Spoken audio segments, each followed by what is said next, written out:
আসসালামু আলাইকুম ভিউয়ার্স, আপনারা সবাই কেমন আছেন? আশা করছি অনেক ভালো আছেন। তো আজকে দেখতেই পাচ্ছেন আমি কিন্তু এই গরমের মধ্যে কিন্তু আমি একটা সহজ রেসিপি, সেটা হচ্ছে দই কিভাবে আপনারা বাসায় ফ্রিজে রাখা দুধ দিয়ে দই করতে পারেন, সেটাই কিন্তু আজকে আপনাদের মাঝে শেয়ার করব। তো চলুন শুরু করি। বিসমিল্লাহির রহমানির রহিম। দেখতেই পাচ্ছেন আমি কিন্তু এখানে 1 লিটার গরুর দুধ নিয়ে নিয়েছি। এটা ফ্রিজে ছিল। তো আমি সেইটাকে ভালো করে ঠান্ডা করে মানে ভালো করে ঠান্ডা করে পুরাটাই ঢেলে নিলাম। এখন এটাকে পরিমাণ একটা করে নেব, কি পরিমাণ হয়েছে তার মধ্যে সামান্য একটু পানি দেব। ও সামান্য বলতে জাস্ট ওই বোতলটা ধুয়ে যা দেওয়া তাই। এখানে আমি হাফ কাপ চিনি নিয়েছি। 1 কেজি দুধের জন্য হাফ কাপ চিনি কিন্তু যথেষ্ট, বেশি মিষ্টি হলে কিন্তু দই খেতে ভালো লাগে না।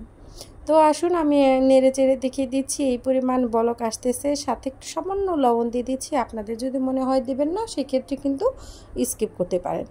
তো আমি ভালো করে দুধ জাল দিয়ে রেখে তারপরে এখানে যে বীজটা হয় সেটাকে আমি কিন্তু একটি ছাঁকনির মধ্যে দিয়ে দিচ্ছি, যেন অতিরিক্ত যে পানিটা থাকে সেটা পড়ে যায়।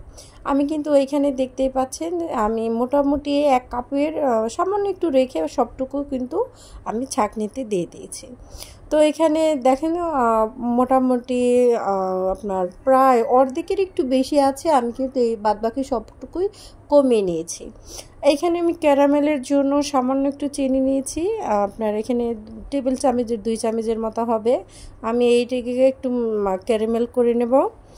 আর ক্যারামেল করে তারপর হচ্ছে এখানে আমি দেখিয়ে দিচ্ছি, দেখেন ক্যারামেল করে নিয়েছি। আর আমি এটা কিন্তু যেহেতু রাত্রে বসাবো দইটা, এর জন্য আসলে কারেন্ট ছিল না, এর জন্য একটু অন্ধকার মনে হচ্ছে, কিছু মনে করবেন না এর জন্য।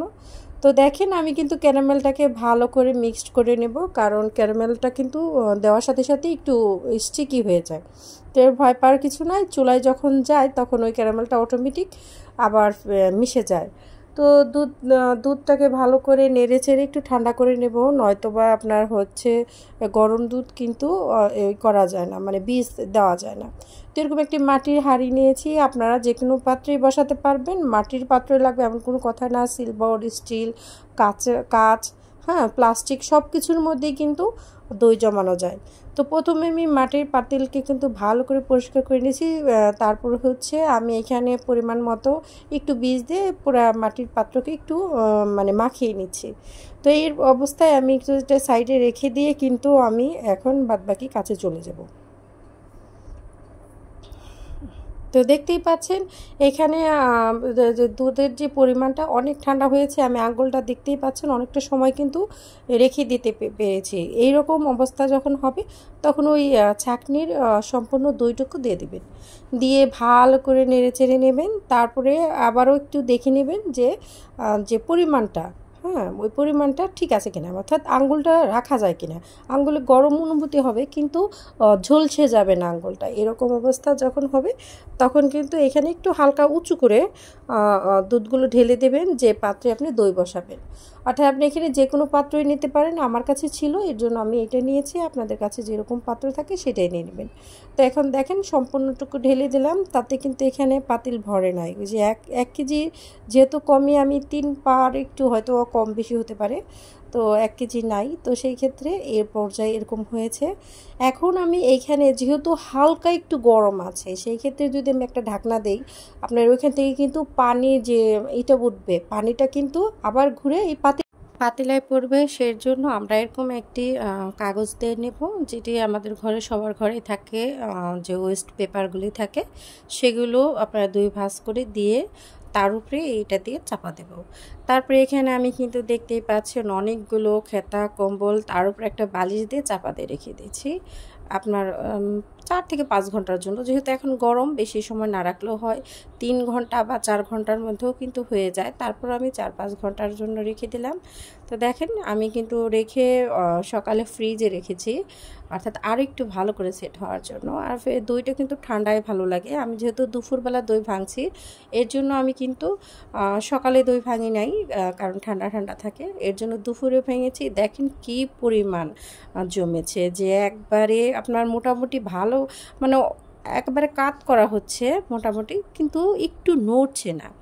তো তো এইভাবে পারফেক্টভাবে আপনারাও কিন্তু ফ্রিজে থাকা বা সংরক্ষণ করা রাখা দুধ দিয়ে আপনারা দই পাততে পারেন। অনেকে আমরা মনে করি ফ্রিজের দুধ দিয়ে দই পাতা যায় না, এর জন্য আমরা মনে চাইলেও কিন্তু দই খেতে পারি না। তো এইভাবে কিন্তু আপনারা বাসায় খুব সহজেই দই খেতে পারবেন। আর এরকম সুন্দরভাবে দেখেন কি সুন্দর করে জমেছে। হ্যাঁ, প্রত্যেকটা পিস যে কাটছে দেখেন প্রত্যেকটাই কিন্তু আলাদা আলাদা হয়ে তারপরে আসছে এবং সাইডগুলো ভেঙে যাচ্ছে না। তো খুবই সুন্দর হয়েছে, মাশাআল্লাহ খেতেও ভালো হয়েছিল। তো আশা করছি এই রেসিপিটা ফলো করলে আপনারা বাসায় খুব সহজেই দই পেতে খেতে পারবেন এবং টাটকা থাক ফ্রিজের থাক আপনারা কিন্তু দই করতে পারবেন। তো দেখতেই পাচ্ছেন খুব সুন্দর করে মানে একটা চাকা চাকা হয়ে আসছে।